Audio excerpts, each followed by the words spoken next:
Hello and welcome once again to MANtalk.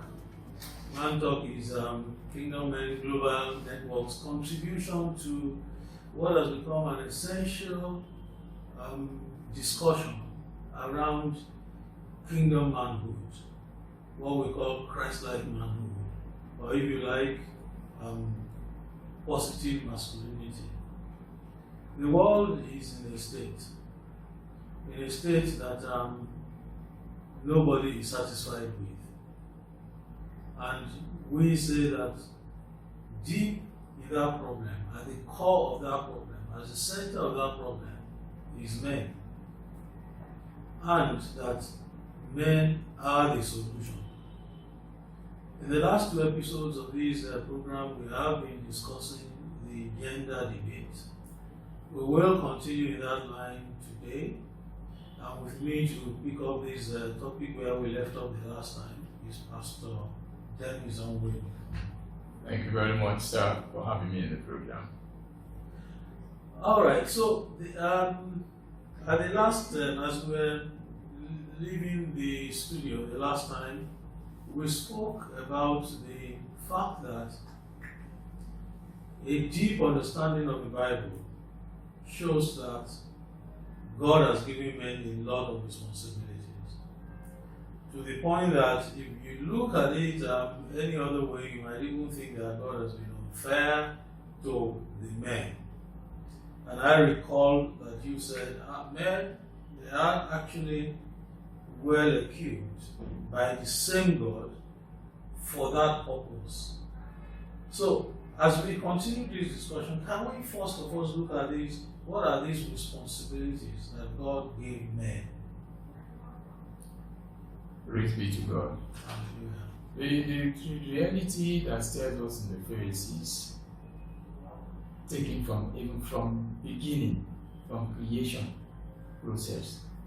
Praise God. We realize that when God made man, He made man, He put him in a garden. He asked him to tend the garden.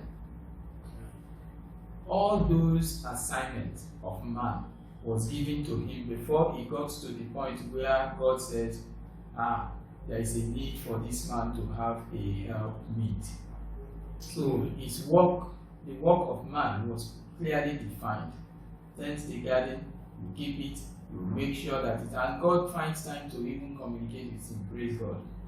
We realize that, like I said at that last time, I said it would be an unfair God to have man do all of these things without equipping him. It is not in God's design. Each time He calls someone, He equips the person for the assignment.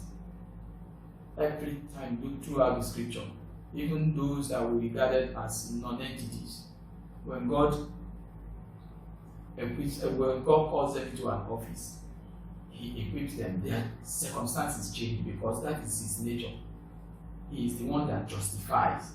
So He called man with this clear mandate. And you realize that when He said in the book of Genesis chapter 1, in verse 26, say, and God made them, and God said to them, be fruitful. Subsequently, the mandate, what they need for the assignment was clear. What man needed was clear. He said he should have dominion over the fish of the sea, over the birds of the air, and every other thing that creepeth on the earth. Praise God. So there is implicit in that is that there is something in man. Because remember, He said He made man in His image. In the nature of God, He made man.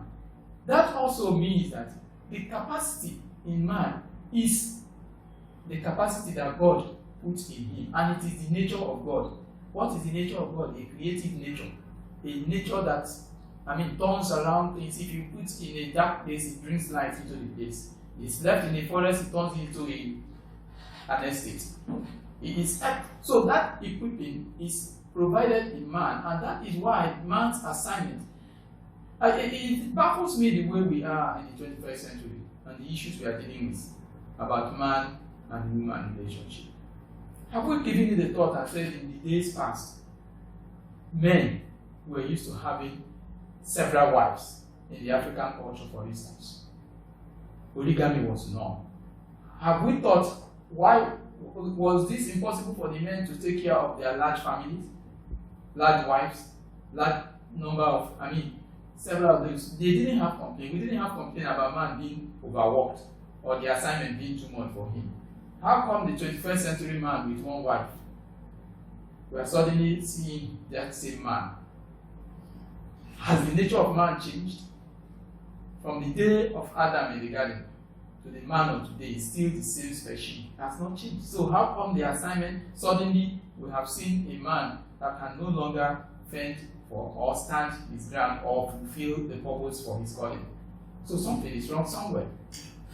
Well, as for something being wrong, yes, several things are wrong, not least of which is the fact that the narrative today is controlled by people, is shaped by people who want to leave God out of everything.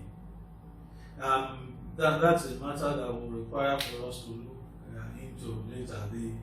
The humanist, ascendancy, because it is clear that when we talk about men and women and we go into the Bible, they have a different idea about how they say that things have evolved beyond the sort of things that we are talking about, and therefore that makes it different. However, to take a close look at even this responsibility that man has, he has a responsibility first and foremost to the wife. Okay? Now, all right, the responsibility of course is first to God, and then God, who gave him a help fit for his role, obviously requires him to also have a proper relationship with that wife. And it's all stated in Scripture. One of the most famous scriptures is Ephesians 5, where of course the thing started as an instruction to the woman in verse 22, where it says, "Wives, submit to your own husband as unto the Lord. For the husband is the head of the wife, as also Christ is the head of the church, and he is the Savior of the body." In other words, in giving man the way to relate to the woman, there's an alignment you see there. Wives are invited to submit to their husbands, just as, and they are also expected to submit to Christ, who is the head of the church. So when we talk about this responsibility, if somebody, and Jesus, who is the head of the church, is taking care of the church. So to that extent, therefore, we're talking about alignment. Man is therefore supposed to take care of the wife. And that's not necessarily because the wife is inferior or something. It's just that is the way God has organized it. So we argue with God, therefore, when we want to change that arrangement. Isn't that it? Exactly. That is where the confusion comes in. Each time we want to remove God's hand from it and say, no, there is a better understanding, then we enter the confusion.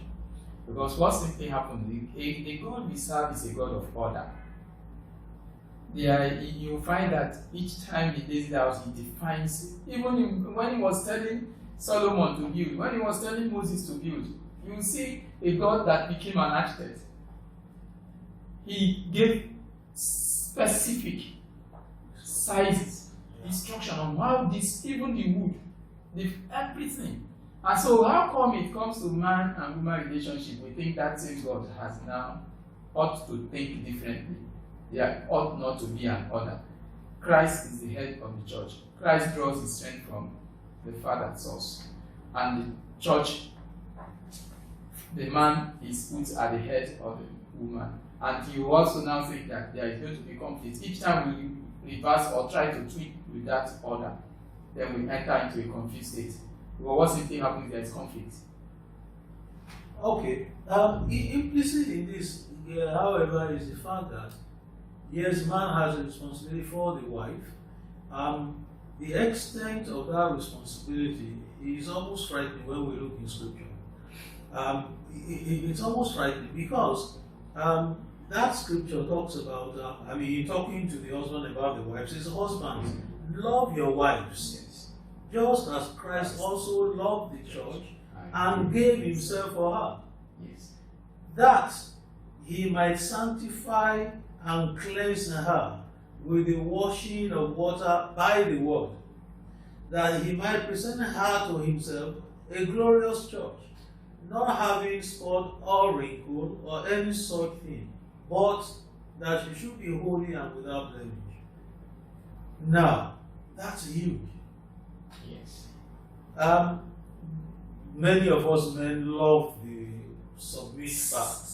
Also, we like the submission part, and we like the macho man part. But here is the responsibility, a very, very huge responsibility, to say that